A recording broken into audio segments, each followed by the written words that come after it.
Salut, c'est Trado, je suis content de vous retrouver pour ce nouvel épisode de la construction de votre portefeuille avec des ETF. Je vous rappelle que ce format ne s'adresse pas aux traders, ce format s'adresse aux investisseurs de long terme qui veulent constituer au meilleur prix un portefeuille basé sur des ETF qui sont des produits qui permettent pour un prix absolument sans équivalent de bâtir intelligemment, simplement, rationnellement vos actifs de long terme.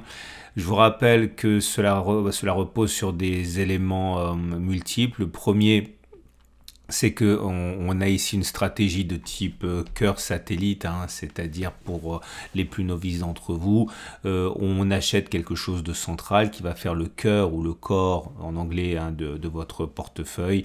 Il peut s'agir de plusieurs choses, mais en tout cas c'est l'esprit de votre portefeuille. Et ensuite on va compléter avec des poches particulières. Ici dans votre exemple, alors, imaginons que vous achetiez un ETF monde avec 70% de votre capital. Vous allez ensuite compléter avec des valeurs de conviction qui vont dynamiser votre portefeuille, par exemple des économies émergentes, le développement durable, du luxe, ou alors on peut mettre moins que 80%, on peut mettre 70, 60, 90%. L'idée est toujours la même, c'est que vous avez un paquebot qui est votre cœur de portefeuille, qui a un ETF très général, et puis derrière vous allez colorer votre patrimoine avec des choses sectorielles ou de conviction qui vont vous permettre de dynamiser vos avoirs. Voilà. Cela étant dit, je vous rappelle pour terminer que ça repose sur l'accumulation rationnelle, qui est la méthode que j'ai mise en place pour améliorer la stratégie dite de DCA, Dollar Cost Averaging, qui consiste à acheter tous les mois, investir la même chose, la même somme tous les mois. J'ai trouvé qu'on pouvait faire mieux que ça, donc c'est en ce sens qu'il y a des écarts par rapport à la DCA, mais globalement c'est le même principe, celui d'une accumulation progressive, mais au lieu de le faire à intervalles fixes, on le fait sur des niveaux intéressants. Et on commence donc comme d'habitude par les ETF de cœur de portefeuille. Je vous rappelle que ma stratégie maintenant cette année, c'est de diviser en deux l'investissement en ETF. La première partie en DCA, c'est-à-dire à intervalles réguliers, et la deuxième partie sur les zones d'accumulation rationnelle afin de 1. Ne pas rester sur le quai si on ne consolide que très peu. 2. Être capable quand même de profiter des corrections lorsqu'elles apparaissent, et vous allez le voir, cette semaine, l'ETF en zone d'accumulation rationnelle a été divisé par 2. On a rebondi assez violemment, ce qui ne veut pas dire qu'on ne va pas revenir en zone d'accumulation rationnelle la semaine prochaine. On commence par cet ETF monde de cœur de portefeuille. Prochaine zone d'accumulation rationnelle, 487, 482 euros. C'est un ETF monde 23 pays développés. Cet ETF monde-là correspond aux économies développées et 24 pays émergents. Pareil, on a rebondi sur la zone d'accumulation rationnelle qui est à 199, 197 euros. Peut-être va-t-on y revenir. Un iShares correspondant aux économies développées et émergents et également aux mid-caps. Là aussi, rebond sur la zone d'accumulation rationnelle dont on a pu profiter si on était intéressé par cet ETF à 74-73 euros pour l'instant. On n'est plus en zone d'accumulation rationnelle. Le Vanguard tout en 1 avec des obligations, des actions, des mid-cap, etc. Actuellement en zone d'accumulation rationnelle. L'Eurostoxx, si vous êtes intéressé par l'Eurostoxx, eh bien l'Eurostoxx 50, 50 plus grande capitalisation européenne. Zone d'accumulation rationnelle à 49, 50, 45, 90, 43, 70 si on y va. Là, c'est intéressant, vous voyez, vous avez l'exemple type de l'intérêt qu'il y a quand même d'investir en DCA un petit peu, parce que là, la consolidation n'a pas permis d'aller chercher la zone d'accumulation rationnelle sur l'Eurostoxx 50. Et si jamais on ne devait pas revenir et consolider davantage, eh bien au moins en faisant de la DCA, vous avez quand même accumulé. C'est pas le cas de l'Eurostoxx 600, les 600 colosse européen qui est revenu en zone d'accumulation rationnelle à 495, 484 euros, même si maintenant on n'y est plus. Le SP500, pour ceux qui veulent mettre donc les 500 grandes entreprises américaines en cœur de portefeuille, pareil, on a été en zone d'accumulation rationnelle à 50, 50, 49, 20, on n'y est plus. Le Nasdaq qui était descendu de manière assez significative quand même, on a perdu par rapport au plus haut eh bien, c'était 8%. Là, et on n'est pas venu toucher la zone d'accumulation rationnelle des 16 800, 16 200. Donc, ceux qui veulent ajouter un peu de Nasdaq à leur cœur de portefeuille doivent espérer soit un affaiblissement, soit compter sur leur DCA hein, pour ajouter du Nasdaq en portefeuille. Et le CAC 40 pour terminer, qui a été en zone d'accumulation rationnelle, c'était 79,80, 79,00 et qui est encore d'ailleurs en zone d'accumulation rationnelle. On va passer maintenant aux ETF de conviction, aux ETF qui permettent de donner une certaine coloration hein, à votre portefeuille. Alors, comme je disais, hein, beaucoup moins d'ETF en zone d'accumulation rationnelle. Alors, on a la Chine. La Chine, c'est ETF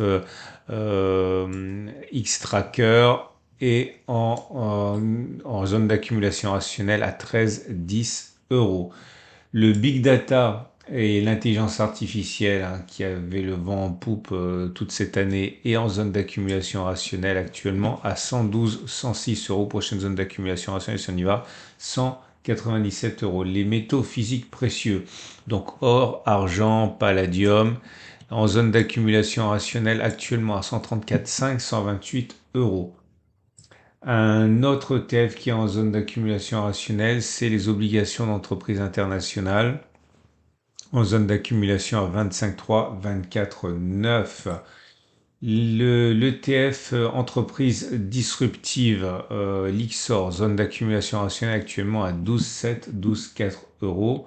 Encore un ETF de produits de taux, c'est l'ETF Amundi, obligation d'État indexée sur l'inflation en zone d'accumulation rationnelle à 64, 161 euros. L'Indonésie, si vous voulez mettre de l'Indonésie en conviction, eh bien vous êtes en zone d'accumulation rationnelle à 135, 126 euros.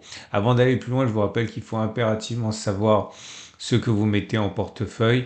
Si vous ne savez pas ce qu'il y a dans les ETF, il faut absolument aller regarder la fiche technique. Et si vous ne savez pas trouver les fiches techniques, je les ai toutes consignées sur mon site. Donc en dessous de la vidéo, vous avez un lien pour aller sur mon site. Et tous les ETF dont je parle sont recensés sur mon site sous leur appellation et pour voir les fiches techniques, il suffit de cliquer. Puisque j'y suis, je vous rappelle que tous les étapes dont je parle sont présents chez mon sponsor Trade Republic qui vous permet d'acheter donc via la plus grande plateforme européenne dédiée aux ETF. Hein, c'est le numéro un, c'est allemand, c'est régulé, c'est des millions de clients et des milliards sous gestion. Vous avez un lien en dessous de la vidéo si vous voulez découvrir Trade Republic.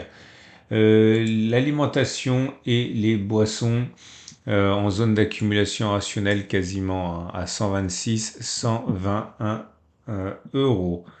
Qu'est-ce qu'on a encore? Ah oui, alors celui-là a été également très demandé en début d'année. Il est en zone d'accumulation rationnelle, c'est l'ETF Sécurité informatique et Internet, donc quasiment en zone d'accumulation rationnelle à 6,7, 7,1 euros. L'automatisation et la robotique, un ETF iShares en zone d'accumulation rationnelle à 11,9, 11,2 euros. Un ETF PEA, économie émergente Amérique latine en zone d'accumulation rationnelle à 23,2, 22,3 euros. L'immobilier européen ETF Amundi en zone d'accumulation rationnelle à 68, 58,3 euros. On a encore cet ETF spécialisé dans les produits, alors c'est produits, les matières premières hors agriculture, hein, donc voilà les minéraux notamment, 23,5, 22,8 pour cet ETF zone d'accumulation rationnelle. Et on va terminer par le luxe en zone d'accumulation rationnelle actuellement à 208, 201 euros. Voilà, vous avez vu deux fois moins de TF en zone d'accumulation rationnelle. Ça ne veut pas dire qu'on ne va pas y retourner. Il ne faut pas se précipiter. Il ne faut pas chasser, courir après le papier. Contentez-vous si vous n'avez pas de méthode de diviser par deux. Je vous donne un exemple. Imaginons que vous avez décidé d'investir 100 euros par mois en ETF. Voilà, par exemple 50 euros en DCA tous les premiers du mois, 50 euros sur la zone d'accumulation rationnelle. Et si on n'a pas rencontré de zone d'accumulation rationnelle, eh bien le mois d'après, c'est toujours 50 euros en DCA, mais vous avez 100 euros à mobiliser sur les zones d'accumulation rationnelle, etc. Bref. Je vous rappellerai également que si vous voulez en savoir davantage sur ma méthode d'accumulation rationnelle, je mets un lien également en dessous de la vidéo pour connaître toutes les méthodes que j'utilise pour faire de l'accumulation rationnelle et pas simplement la plus simple qui est celle que je vous expose dans cette vidéo. Excellente journée. Je vous rappelle enfin que vous pouvez vous abonner à ce format pour ne pas louper les mises à jour. C'est mis à jour tous les samedis. Excellente journée. À la semaine prochaine pour la mise à jour.